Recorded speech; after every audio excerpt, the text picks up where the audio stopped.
സാമ്പത്തിക രംഗത്ത് ഇന്ത്യയിലെ ഏറ്റവും പിന്നാക്കം നിൽക്കുന്ന സംസ്ഥാനങ്ങളിൽ ഒന്നെന്ന മോശം പ്രതിച്ഛായയും ബീഹാറിൽ ഇനി മാറാൻ പോവുകയാണ്. വികസനത്തിന്റെ ദിശ തന്നെ മാറ്റിമറിക്കുന്ന ജാക്ക്പോട്ടാണ് ബീഹാറിന് അടിച്ചിരിക്കുന്നത്. അതും ഈ ഒരു തിരഞ്ഞെടുപ്പ് വിജയാഘോഷവേളയിൽ പറയാതിരിക്കാൻ സാധിക്കില്ല. അതും 222.88 million ton. Geological survey of ഇന്ത്യയുടെ പഠനത്തിലാണ് ബീഹാറിൽ വൻ സ്വർണ്ണശേഖരം കണ്ടെത്തിയത്. ഇതിൽ സ്വർണത്തിന്റെ അംശം 37.6 ടൺ വരുമെന്നാണ് വിലയിരുത്തൽ. ഇന്നത്തെ വിപണി വില പ്രകാരം മൂല്യം 40,000 കോടി രൂപയ്ക്ക് മുകളിൽ. ഇന്ത്യയുടെ മൊത്തം കരുതൽ സ്വർണ്ണശേഖരത്തിന്റെ 44% തുല്യം. അതുകൊണ്ട് തന്നെ ഖനനം ആരംഭിച്ചാൽ സാമ്പത്തിക രംഗത്ത് ബീഹാറിന് ലോട്ടറിയാകും ഇനി അടിക്കാൻ പോകുന്നത്. മണ്ണിനടിയിൽ വൻ സ്വർണ്ണശേഖരമുണ്ടെന്ന് 2022 തന്നെ പഠനത്തിൽ വ്യക്തമായിരുന്നു. നിലവിലെ കണക്ക് പ്രകാരം രാജ്യത്തെ ഏറ്റവും അധികം സ്വർണ്ണശേഖരമുണ്ട് എന്ന് വിലയിരുത്തപ്പെടുന്നതും ബീഹാറിലാണെന്നാണ് കേന്ദ്ര ഖനി വ്യവസായ മന്ത്രി പ്രഹ്ലാദ് ജോഷി നേരത്തെ പാർലമെന്റിൽ പറഞ്ഞിരുന്നത്. ആകെ 501.83 ദശലക്ഷം ടൺ സ്വർണ്ണ അയിരുകൾ ഇന്ത്യയിലുണ്ടെന്നാണ് കണക്ക്. ഇതിൽ പകുതിയും ബീഹാറിലാണെന്ന് മന്ത്രി പറഞ്ഞത്. പക്ഷേ ഇപ്പോഴാണ് ഖനനത്തിലേക്ക് കടക്കുന്നത്. ബീഹാറിലെ ജമുയി ജില്ലയിലാണ് ഇന്ത്യയിലെ തന്നെ ഏറ്റവും വലിയ സ്വർണ്ണശേഖരമുള്ളതായി പഠനം വ്യക്തമാക്കിയത്. ഇന്ത്യയുടെ ധാതു സമ്പത്തിൽ കാര്യമായ സംഭാവന ചെയ്യാത്ത ബീഹാറിനെ പുതിയ കണ്ടെത്തൽ ഏതായാലും കരുത്താകും. അതിനോടൊപ്പം തന്നെയാണ് ഈ വിജയാഘോഷവും.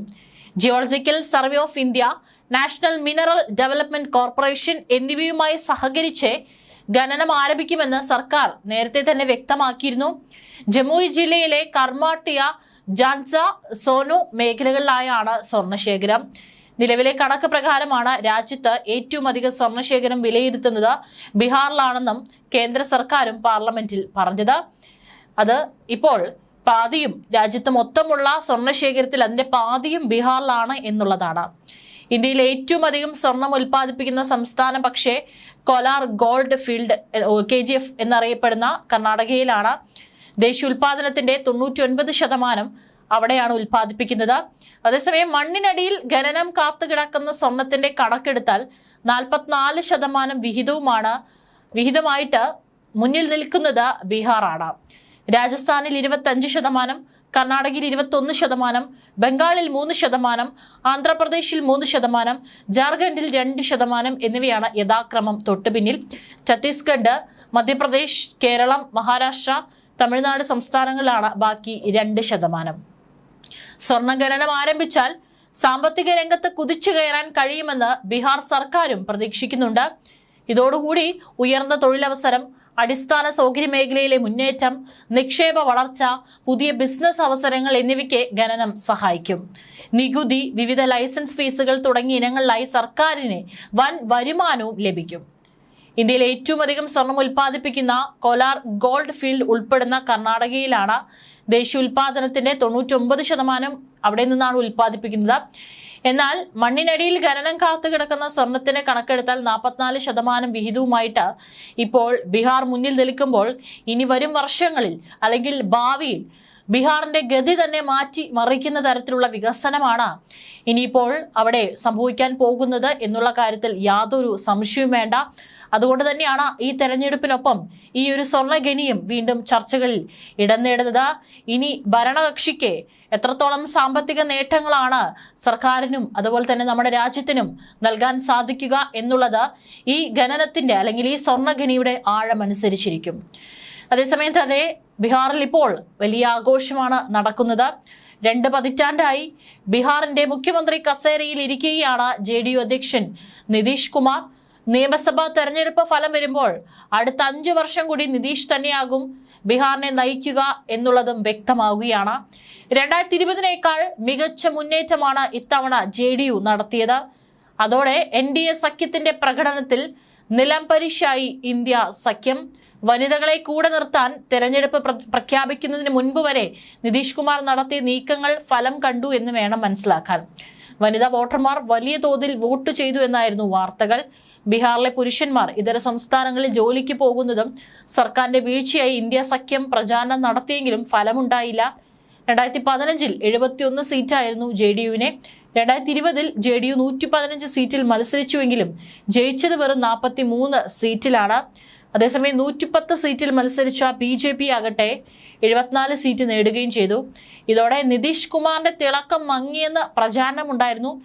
എന്നാൽ ടൈഗർ അബി സിന്ധാഹി എന്ന ബോർഡുകൾ വ്യാഴാഴ്ച തന്നെ JDU കേന്ദ്രങ്ങളിൽ ഉയർന്നതും നിതീഷിന്റെ ശക്തമായ മുന്നേറ്റം പാർട്ടി പ്രതീക്ഷിച്ചു എന്നതിന് തെളിവാണ്. ഇത്തവണ 101 സീറ്റുകളിലാണ് BJPയും JDU മത്സരിച്ചത്. രണ്ട് പാർട്ടികളും ഒപ്പത്തിനൊപ്പം എന്ന പ്രതീതി സൃഷ്ടിക്കാനും BJPക്ക് ഇതിലൂടെ സാധിച്ചു. മാത്രവുമല്ല JDUവിനെ BJP വിഴുങ്ങാൻ പോകുന്നു എന്ന പ്രചാരണവും ഉണ്ടായി. ഈ വേളയിലാണ് ഇന്നത്തെ തെരഞ്ഞെടുപ്പ് ഫലം ശ്രദ്ധേയമാകുന്നത്. അപ്രതീക്ഷിത മുന്നേറ്റം NDA നടത്തിയതോടെ മഹാസഖ്യത്തിന്റെ മോഹങ്ങൾ ബീഹാറിൽ തകർന്നടിയുന്ന കാഴ്ചയാണ് കാണാൻ സാധിക്കുന്നത്. ഇന്ത്യ സഖ്യത്തെ പരാജയപ്പെടുത്താൻ സാധിക്കുന്നതിന് പുറമെ NDAയിലെ ബീഹാറിലെ വെല്ലേട്ടൻ ആര് എന്ന ചോദ്യത്തിനും ഇപ്പോൾ ഉത്തരം ലഭിക്കുകയാണ്.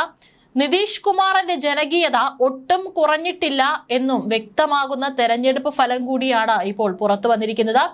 കഴിഞ്ഞ 10 വർഷത്തിനിടെ ബീഹാറിലെ നഗരങ്ങളിൽ താരതമ്യേന വികസനം കാണുന്നു എന്നാണ് വിലയിരുത്തൽ. മറ്റ് സംസ്ഥാനങ്ങളെ അപേക്ഷിച്ച് ഇത് വളരെ കുറവാണെങ്കിലും 20 വർഷത്തോളം ബീഹാറിന്റെ മുഖ്യമന്ത്രി കസേരയിൽ ഇരുന്നു എന്നതാണ് നിലവിൽ നിതീഷ് കുമാറിന്റെ നേട്ടം. ഇനിയും 5 വർഷം കൂടി ഇരിക്കാൻ BJP മസിൽ പിടിച്ചില്ലെങ്കിൽ നിതീഷിന് അത് സാധിക്കും. അതായത് 10ാം തവണയാണ് ബീഹാറിന്റെ മുഖ്യമന്ത്രിയായി നിതീഷ് സത്യപ്രതിജ്ഞ ചെയ്യുക. ബീഹാർ ആര് ഭരിച്ചാലും മുഖ്യമന്ത്രി നിതീഷ് കുമാർ തന്നെ എന്ന വാക്കുകൾ വീണ്ടും ശരിയാവുകയാണ്. അവസാന നിമിഷം വനിതകൾക്ക് 10,000 രൂപ വിതരണം ചെയ്ത നിതീഷിന്റെ നീക്കം NDAക്ക് നേട്ടമായിട്ടുണ്ടായിരുന്നു. കൂടാതെ ഇത് തന്റെ അവസാന തെരഞ്ഞെടുപ്പാണെന്നും ഇനി വോട്ട് തേടി വരില്ലെന്നുള്ള നിതീഷിന്റെ വാക്കുകൾ ജനങ്ങളുടെ ഹൃദയത്തിലാണ് കൊണ്ടത്.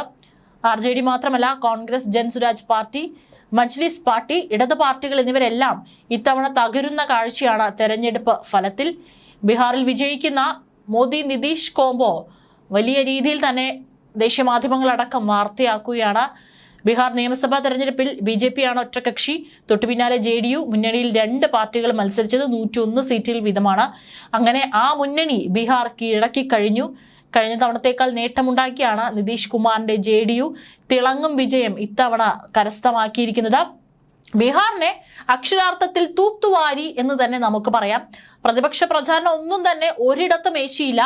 ഈ മുന്നണി നേട്ടത്തിൽ കൂടുതൽ സീറ്റ് BJPക്കാണ്. ഇത് മോദി പ്രഭാവത്തിന് തെളിവായി BJPക്ക് ഉയർത്തിക്കാട്ടാം. ബീഹാറിന് ഇനി നിതീഷ് തന്നെ ഭരിക്കും. ലോക്സഭയിൽ JDUവിന്റെ പിന്തുണ അനിവാര്യതയാണ് BJPക്ക്. കഴിഞ്ഞ നിയമസഭാ തെരഞ്ഞെടുപ്പിലും BJP JDU ഒരുമിച്ച് മത്സരിച്ചു, അധികാരത്തിലുമെത്തി. പക്ഷെ നിതീഷ് കളം മാറി വീണ്ടും മുഖ്യമന്ത്രിയായി. പക്ഷേ തേജസ്വി യാദവിനെ വീണ്ടും മുഖ്യമന്ത്രിയാക്കാനുള്ള മഹാസഖ്യ നീക്കം നിതീഷിനെ ഞെട്ടിച്ചു. അങ്ങനെ വീണ്ടും മോദി പക്ഷത്ത് എത്തി. ലോക്സഭാ തെരഞ്ഞെടുപ്പിൽ വമ്പൻ നേട്ടം കൊയ്തുകൊണ്ടാണ് ഇത്തവണ ബീഹാർ ഉണർന്നത്. പിന്നാലെ നിയമസഭയും കീഴടക്കി ആ കൂട്ടുകെട്ട്. ഇതിന് പിന്നാലെ വികസന ചർച്ചയാണ്. സാമൂഹിക നീതി ഉറപ്പാക്കി നടത്തിയ നീക്കം. വികസനമെന്ന സാധാരണക്കാരിലേക്ക് പണം എത്തിക്കുകയാണെന്ന് നിതീഷ് വിശ്വസിച്ചു. ആ വിശ്വാസമാണ് ബീഹാറിനെ വീണ്ടും NDA പക്ഷത്ത് ഉറപ്പിച്ചു നിർത്തുന്നത്. നേതൃമാറ്റത്തെക്കുറിച്ചുള്ള ഊഹാപോഹങ്ങൾക്ക് വിരാമമിട്ടാണ് ബീഹാർ BJP അധ്യക്ഷൻ ദിലീപ് ജയ്സ്വാൾ രംഗത്തേക്ക് വന്നിട്ടുണ്ട്. നിതീഷ് കുമാർ NDA സർക്കാരിനെ നയിക്കുമെന്ന് അദ്ദേഹം സ്ഥിരീകരിച്ചു കഴിഞ്ഞു.